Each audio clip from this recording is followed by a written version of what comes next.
Kenapa pemilik kekayaan pilih 100 gram emas? Jawapannya ada pada angka ini. Di saat pasaran pelaburan tidak menentu, ada satu aset yang kekal stabil dan terus meningkat nilainya, iaitu emas fizikal. Dan bagi tuan-puan yang serius tentang pengekalan dan pertumbuhan kekayaan, gold bar 100 gram adalah antara pilihan paling strategik.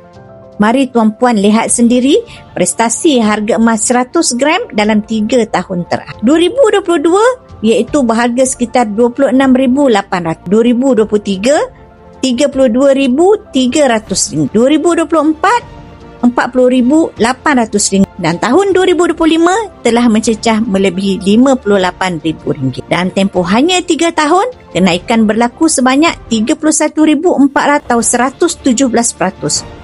Ratanya hampir 39% setahun. Kadar ini jauh mengatasi simpanan biasa seperti ASB atau tabung haji. Ini bukan sekadar menyimpan aset. Ini langkah melindungi nilai kekayaan tuan-puan daripada inflasi, ketidaktentuan ekonomi dan juga risiko penyusutan nilai tunai. Bagi tuan-puan yang mengutamakan kestabilan jangka panjang, miliki 100 gram emas fizikal adalah satu keputusan yang tepat dan matang. Ia bukan semata-mata pembelian tetapi strategi pengukuhan portfolio kekayaan. Jika tuan-puan bersedia untuk memindahkan sebahagian nilai tunai kepada aset sebenar yang terbukti kukuh, saya sedia membimbing tuan-puan. Tuan-puan boleh rujuk penvideo saya di profil 5 langkah daftar akaun Public Gold. Saya akan bantu tuan-puan dalam cara dan langkah-langkah simpanan emas yang terbaik untuk tuan-puan.